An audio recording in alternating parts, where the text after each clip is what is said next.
नमस्कार, India voice देख रहे हैं आप और मैं हूं आपके साथ शिवम दुबे। इंडिया वॉइस के बेहद पसंदीदा कार्यक्रम छत्तीसगढ़ कौशल्या भूमि में आप सबका स्वागत है। रुक करेंगे खबरों की ओर। आपको बता दें कि लोकसभा चुनाव से पहले विष्णुदेव साय सरकार ने महिलाओं के लिए महतारी वंदन योजना शुरू करने का फैसला लिया है। साय कैबिनेट की 7वीं बैठक में मोदी की इन 2 गारंटियों को पूरा करने का फैसला लिया गया है। इसके तहत महिलाओं को जिनकी उम्र 21 साल से अधिक है उन्हें हर महीने 1000 यानी 12,000 रुपए सालाना मिलेंगे। यह राशि महिलाओं को सीधे उनके बैंक खातों में डीबीटी के माध्यम से दी जाएगी। इसमें विवाहित महिलाओं के अलावा विधवा, तलाकशुदा महिलाओं को भी राशि मिलेगी। साय कैबिनेट में कई महिलाओं और मजदूरों के लिए कई फैसले लिए गए।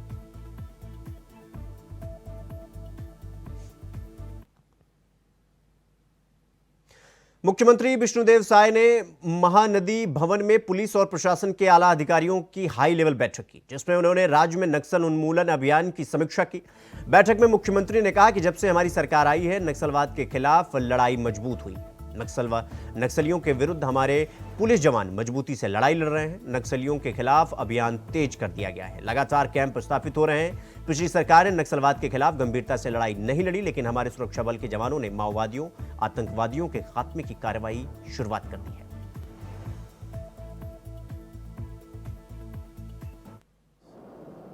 हमारे जवानों के ऊपर नक्सलियों का अचानक हमला हुआ, गोलीबारी हुई और हमारे जवान भी मजबूती के साथ उनके साथ लड़ाई लड़े। फिर भी हमारे 3 जवान शहीद हुए।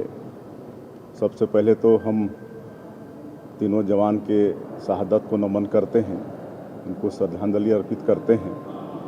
और 14 जवान घायल हुए, जिसमें से जो ज़्यादा इंजर्ड थे 8 जवानों को एयरलिफ्ट करके रायपुर लाया गया और रायपुर के दोनों अस्पताल बालाजी और नारायणा, उसमें 4-4 हमारे घायल जवान एडमिट हैं, जिनको हम कल रात को ही देखने गए थे। उनसे मुलाकात किए, हमारे गृह मंत्री जी भी थे और सभी सुरक्षित हैं, मतलब खतरे से बाहर हैं, जल्दी स्वस्थ हो जाएंगे।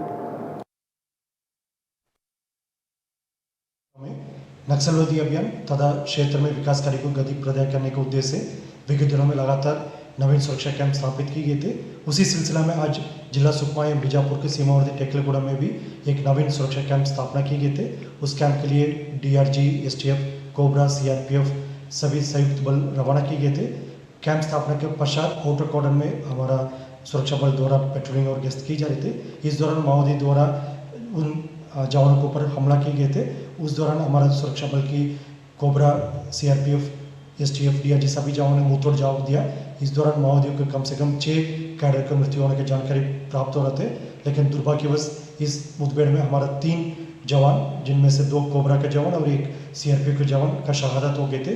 अन्य 15 लोग घायल भी हुआ। सभी घायलों के इलाज के लिए जिला बस्तर के जो मेडिकल कॉलेज हॉस्पिटल या रायपुर में भी भर्ती किए गए थे। सभी घायलों की स्थिति अभी खतरा से बाहर है। मुख्यमंत्री विष्णुदेव साय ने सुकमा जिले के टेकलगुडेम गांव में माओवादियों के साथ मुठभेड़ में शहीद हुए 3 जवानों के पार्थिव शरीर पर पुष्प चक्र अर्पित कर श्रद्धांजलि दी। मुख्यमंत्री करणपुर स्थित 201 कोबरा सीआरपीएफ बटालियन कैंप में श्रद्धांजलि कार्यक्रम में शामिल हुए थे। इस मौके पर उप मुख्यमंत्री और वन मंत्री, चित्रकोट विधायक, बस्तर विधायक, महापौर और पूर्व विधायक सहित कई अधिकारियों ने श्रद्धांजलि अर्पित की। श्रद्धांजलि कार्यक्रम में मुख्यमंत्री साय ने 201 कोबरा बटालियन के जवानों से मुलाकात की और उनके साहस और जज्बों की सराहना करते हुए जवानों का मनोबल बढ़ाया।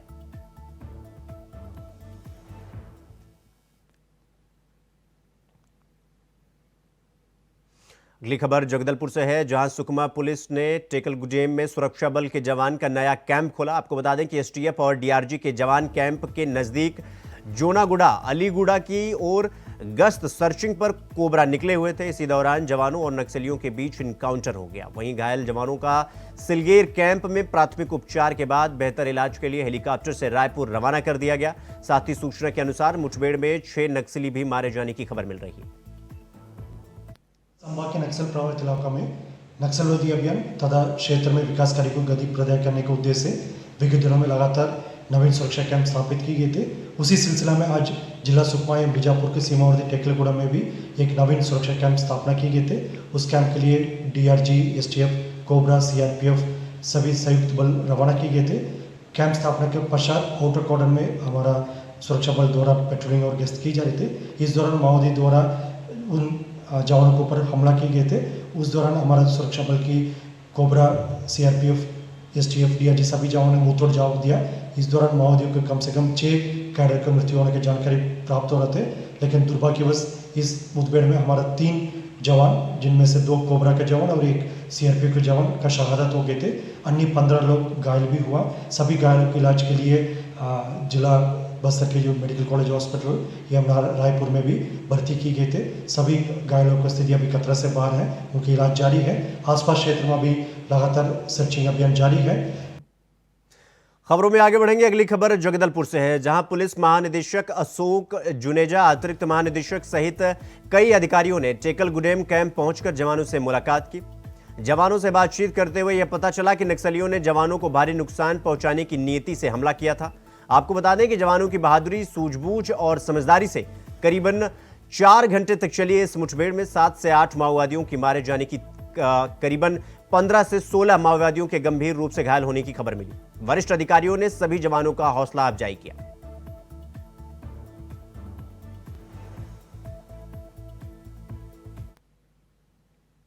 तो वहीं रायपुर सहित छत्तीसगढ़ में मौसम का मिजाज बदल चुका है। पश्चिमी विक्षोभ के प्रभाव से रायपुर सहित अन्य जिलों से सुबह से बादल छाए हुए हैं। मौसम विभाग ने रायपुर, बिलासपुर और दुर्ग संभाग में हल्की बारिश की संभावना जताई। हालांकि अगले 4 दिनों में अधिकतम और न्यूनतम तापमान में खास बदलाव की संभावना नहीं है। आपको बता दें कि प्रदेश भर में अंबिकापुर, जिसमें ठंडा रहा, यहां के न्यूनतम तापमान 9 डिग्री सेल्सियस दर्ज किया गया।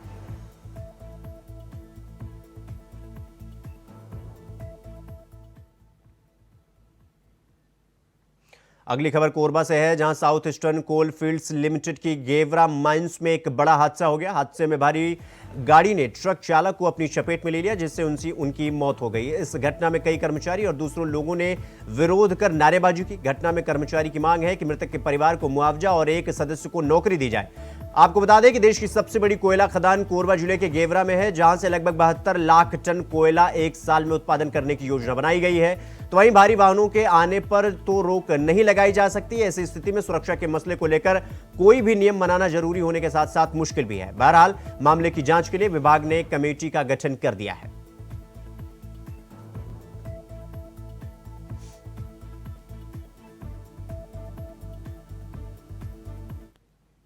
एक्सीडेंट बता रहे हैं कंपनी वाले कि रात में ड्यूटी किया है, एक्सीडेंट हुआ है रात में।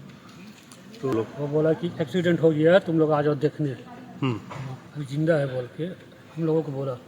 हम लोग हॉस्पिटल आ गए, फिर आने के बाद पता चल रहा कि ख़त्म हो गया। वो मुआवजा के लिए बात उतनी हो रही। अभी हम लोग चाह रहे हैं कि उसको उचित मुआवजा मिले और एक आदमी को नौकरी मिले।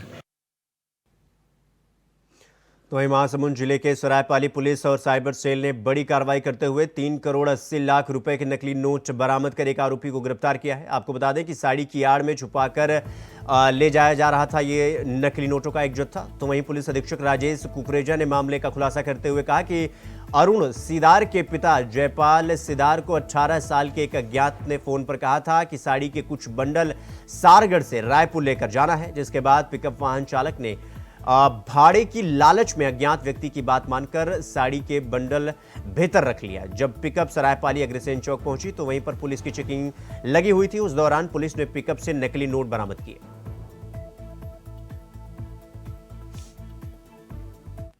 वहीं अगली खबर बिलासपुर से है, जहां बिलासपुर सहित छत्तीसगढ़ प्रदेश में वन कर्मचारी अपनी 4 सूत्री मांगों को लेकर अनिश्चितकालीन हड़ताल पर चले गए हैं।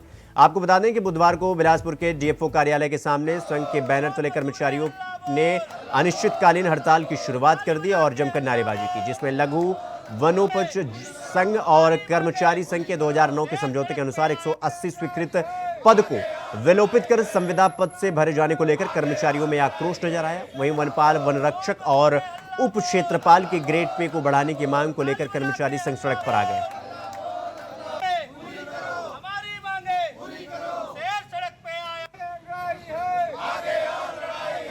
हमारी वन कर्मचारी संघ, वन विभाग के वन कर्मचारी संघ 4 सूत्री मांगों को लेकर यहाँ पर धरना पर बैठे हैं, है ना। और हम चाहते हैं कि हमारी मांगे जो है जायज़ है और सरकार को उस पर ध्यान देना चाहिए कि हम कोई गलत नहीं कर रहे हैं। हम जो मांगे कर रहे हैं वो जायज़ है और शासन स्तर पर है और हमेशा मतलब करते ही रहेंगे। मतलब ये धमतरी में छत्तीसगढ़ वन कर्मचारी संघ अपनी 4 सूत्री मांगों को लेकर अनिश्चितकालीन हड़ताल का आगाज कर दिया गया है। आपको बता दें कि शहर के गांधी मैदान में सैकड़ों की संख्या में बैठे वन कर्मचारियों ने सरकार का साफ चेतावनी दी है कि जब तक उनकी मांगें पूरी ना हो तब तक यह हड़ताल जारी रहेगी। वन कर्मचारी 180 पदों पर संविदा नियुक्त का विरोध करने के साथ ही वेतनमान बढ़ाने सहित अन्य मांगों को लेकर धरना पर बैठे हैं।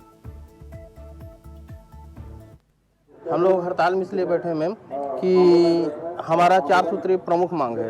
180 पद हमारा पूर्व के जो हमारे पदाधिकारी हैं वो 180 पद निर्धारित किए थे ताकि हमारा जो पदोन्नति है वो जल्दी हो सके। इससे पूर्व होता क्या था कि 27 से 28 साल लग जाते थे एक पदोन्नति के लिए।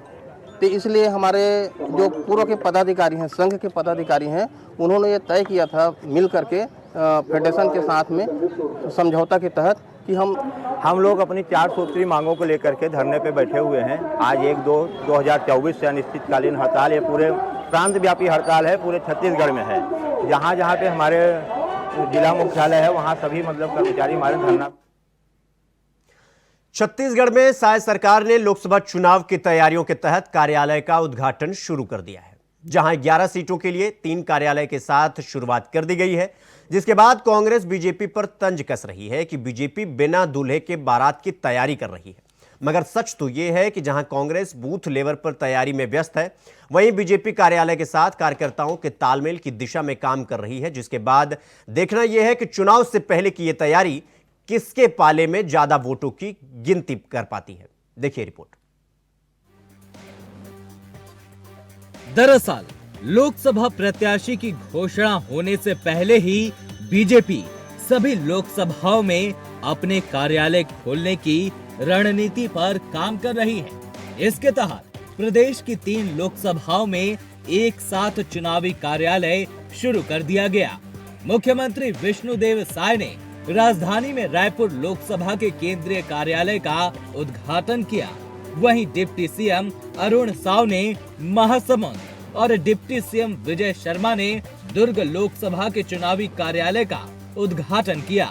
आपको बता दें कि बीजेपी को प्रदेश की सभी 11 लोकसभा सीटों पर 31 जनवरी से पहले चुनाव कार्यालय खोलने थे। इसकी शुरुआत कर दी गई है। दरअसल कार्यकर्ताओं के बीच आपसी सामंजस्य और तालमेल बढ़ाने के लिए पार्टी ने प्रत्याशी तय करने से पहले चुनावी कार्यालय खोलने की रणनीति तैयार की है। पार्टी इस बार चेहरे के स्थान पर कमल के निशान पर चुनावी मैदान में प्रत्याशी उतारने की योजना पर काम कर रही है। पार्टी कार्यकर्ताओं के बीच ये संदेश भी देना चाहती है कि प्रत्याशी कोई भी हो, सभी को मिलकर उसे जिताने के लिए काम करना होगा। वहीं दूसरी तरफ कांग्रेस में भी अभी प्रत्याशी चयन के लिए बैठकों का दौर चल रहा है। हाल ही में प्रदेश प्रभारी सचिन पायलट की मौजूदगी में 2 दिनों तक मैराथन बैठक कर प्रत्याशी चयन और लोकसभा चुनाव को लेकर रणनीति बनाई गई। लोकसभा चुनाव को लेकर कांग्रेस हमारा बूथ करेंगे मजबूत अभियान चला रही है। इसके लिए वरिष्ठ नेताओं, विधायक, मोर्चा प्रकोष्ठ के पदाधिकारियों को जिम्मेदारी दी गई है। कांग्रेस के पदाधिकारियों को 5-5 बूथ की जिम्मेदारी दी जा रही है। बूथों में जाकर कांग्रेस नेता आगामी लोकसभा चुनाव को लेकर कार्यकर्ताओं से चर्चा करेंगे। इसमें राहुल गांधी की भारत जोड़ो न्याय यात्रा को लेकर भी चर्चा होगी। कार्यालय का शुभारंभ हुआ है और सभी कार्यकर्ताओं ने आज संकल्प लिया है कि आने वाले लोकसभा के चुनाव में रायपुर लोकसभा को 5 लाख से ज्यादा मतों से जिताकर मोदी जी को देंगे। पिछले चुनाव में 3.5 लाख से जीते थे, लेकिन 2024 का लोकसभा चुनाव, इसमें सभी कार्यकर्ताओं ने प्रण लिया है कि 5 लाख से ज्यादा मतों से भारतीय जनता पार्टी को जिताएंगे। प्रत्याशी चयन के पहले बीजेपी की चुनाव कार्यालय का उद्घाटन को लेकर कांग्रेस के एआईसीसी सचिव विकास उपाध्याय ने कहा, बीजेपी लोगों को भ्रमित करने का काम करती है।